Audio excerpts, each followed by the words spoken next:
In my previous life, my brother took his sugar baby to see a meteor shower because she said she wanted to. He drove to the countryside with all his bodyguards to create a perfect stargazing night for her. Unfortunately, business rivals who my brother had bankrupted saw this opportunity and broke into our estate seeking revenge. My mother fought desperately to protect me, suffering severe injuries that left her fighting for her life. I called my brother repeatedly, begging him to return quickly and help us. He finally had to come back with his security team. The intruders were captured, but then terrible news came from the countryside. His sugar baby had left a suicide note, her fate unknown. In her letter, she accused me of deliberately drawing my brother away, causing her to be tortured by his enemies before she took her own life. My brother coldly burned her letter and told me not to worry about it. Afterward, my brother was blamed for what happened, and my father promised to put me in charge of the company. However, after the celebration dinner ended, my brother brutally murdered me in my bedroom.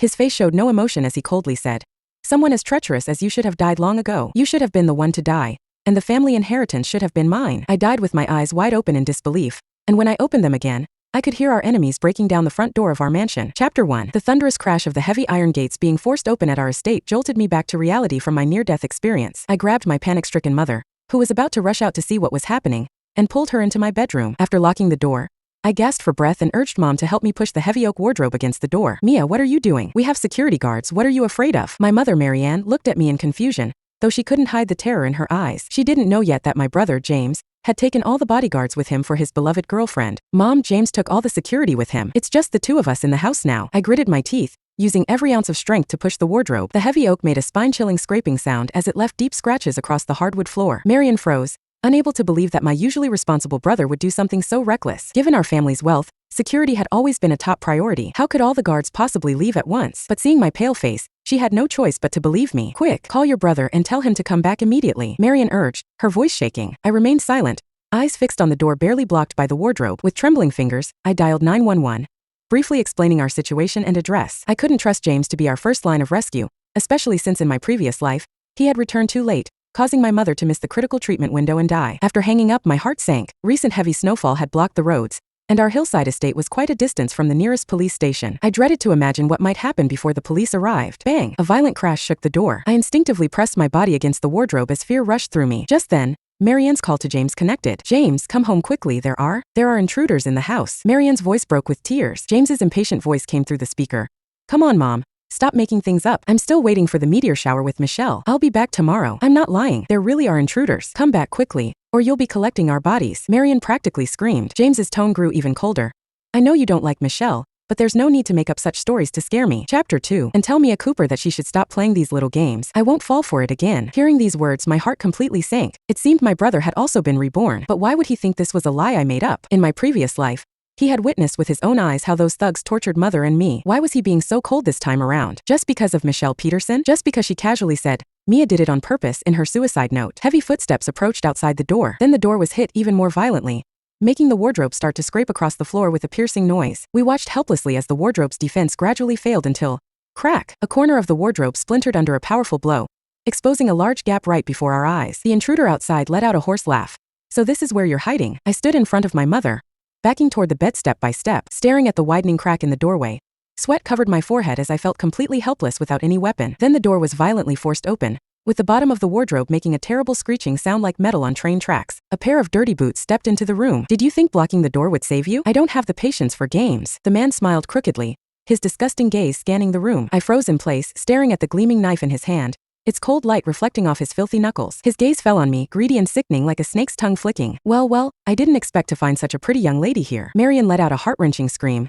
"Don't touch her." I clenched my teeth, fighting down the despair churning in my chest, and turned to whisper to my mother, "Mom, whatever happens next, don't interfere. Move back. There's a trampoline outside the window that should cushion your fall. Then run to the Patel house next door and find Nathan Patel. Ask him to bring help for me." The man with the knife was getting closer. We had no time left. I'd been tortured in my previous life anyway. This time, I had to save my mother at all costs. "Mia, I can't leave you behind." I gripped my mother's wrist tightly. "Listen to me. Just jump down and quickly go to the Patels. As long as you survive, there's still hope." Just then, the man pushed aside the wobbling wardrobe and advanced toward us. "Mom, jump now," I urged in a desperate whisper. But instead, Marianne suddenly lunged at the man. She grabbed his arms with all her might, trying to pull him back. "Mia, jump, run. Mom won't let them catch you." Her voice was choked with determination. "Mom!" I screamed in terror. I watched helplessly as the knife in the man's raised hand plunged without hesitation into her back. That flash of red burst into my mind, shattering all rational thought in my shock. Mom gasped in pain but still held onto the man's waist, desperately shouting to me, "Jump, Mia, jump now. Don't stop." My blood felt frozen, but the instinct to survive took over. There was no chance of winning in a direct confrontation. I rushed to the window and jumped without hesitation. As I landed and bounced violently on the trampoline,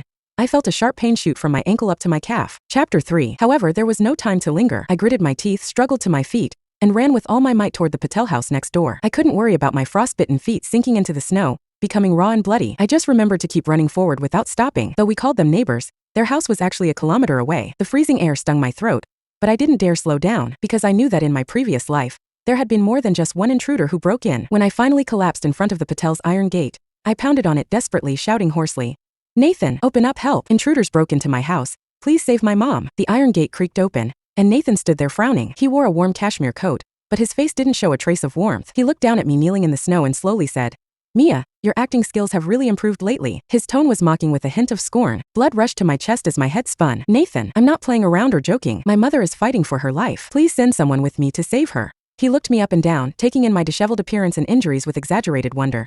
"If James hadn't told me you might stage some home invasion drama out of jealousy toward Michelle, I might have believed you," I frantically explained. "Don't listen to him. This is real. I already called the police, but they haven't arrived yet. Please, my mother's been stabbed. She won't last long." In my previous life, those 3 intruders took out their anger on my mother afterward. My mother and I fought desperately, and we were both tortured and badly injured. I was assaulted, and my mother ended up dead. This time around, I couldn't let my mother die because of me. I took out my phone to show Nathan my call to emergency services, but he showed no sign of believing me. Instead, he continued with cold mockery.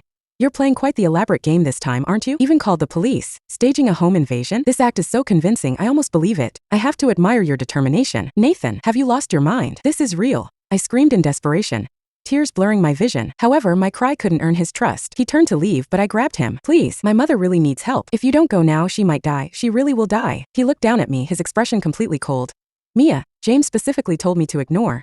No matter how much of a scene you make." His coldness cut into my nerves. Before Michelle appeared, Nathan had been my childhood sweetheart, always gentle and caring toward me. Even after our engagement, he had been incredibly doting. But after that woman showed up, everything changed. Nathan grew increasingly cold toward me, and even my brother began to distance himself. To please Michelle, my brother did all kinds of foolish things. Just because another company's name was the same as Michelle's pet dog, he maliciously ruined their business, which is what brought this disaster to our family. I knelt desperately in the snow, pleading, "Nathan, I'm begging you, just take someone to my house and check, please. You can even break off our engagement if you want. Just please help." I was nearly at my breaking point. I prayed over and over in my heart that Nathan would show even a shred of conscience. Chapter 4. I hoped for the sake of our past relationship that he would save my mother. The butler, who had watched me grow up since I was little, finally felt some sympathy. "Sir, perhaps you should take some men to check. Miss Cooper wouldn't lie about something like this." Nathan hesitated for a moment. I seized the opportunity and began desperately bowing my head to him. My forehead hit the freezing ground with dull thuds. "Please, please save my mother." Nathan finally spoke, his tone still cold. "I'll take some men to check. But Mia, if this turns out to be something you staged, I'll make you pay for it." I looked up sharply, a glimmer of hope in my eyes. No matter what, as long as he agreed to go. After calling for several security guards, his phone rang at the worst possible moment. It was my brother. Nathan glanced at me and put it on speaker. James's lazy, cold voice came through. "Mia didn't come looking for you, did she? Don't listen to her. Someone just used my mom's phone to call and threaten me with murder. It's ridiculous." I felt like I'd fallen into an ice cave, my blood freezing solid. I couldn't believe that my brother, who once promised to protect me for life, could be so heartless. For the sake of a woman, he ignored our mother's safety and turned a deaf ear to my pleas. Fury and fear mixing together, I screamed at the phone. "James, have you lost your mind? Do we have to die before you'll believe me? You've seen what happened to Mom and me before." He laughed coldly. "That was just your scheme to gain power. I asked Mrs. Mendez at home, and everything is fine there. You're ruthless and vicious. I won't believe you this time. If anything happens to Mom, it's your own fault." My heart completely sank. Mrs. Mendez had gone home on leave a week ago. How could she possibly know what was happening at our house? I was about to argue when the line went dead with a beeping tone. Nathan's expression darkened completely. He looked at me with disgust. "So you were lying. Someone grab her and break her legs. Teach her a lesson." Several guards moved forward, preparing to seize me. Fighting through the intense pain in my legs, I shouted, "You wouldn't dare. When my father returns, I won't let any of you off." The guards exchanged uncertain glances, hesitating. Nathan laughed coldly, casually picked up a baseball bat, and walked over to me, looking down at me from above, his eyes filled with mockery and contempt. "They don't dare, but I do." I looked up at him in despair. The gentle affection we once shared seemed like an illusory dream. I couldn't believe he would treat me this way. I fearfully tried to back away, but he kicked me to the ground. A sharp pain shot through my stomach, and before I could recover, he viciously struck my already injured left leg with the bat. "Ah!" I screamed in agony, my body shaking violently as the excruciating pain nearly made me faint. He just stood coldly to the side. "This is the price for lying to me." Just then my phone rang. He bent down to pick it up, a mocking smile curling at his lips. "Let me hear who's calling now." "Hello, is this Miss Cooper who called emergency services? We've arrived at your home. The intruders escaped during the struggle, but your mother is in critical condition. and needs immediate medical attention.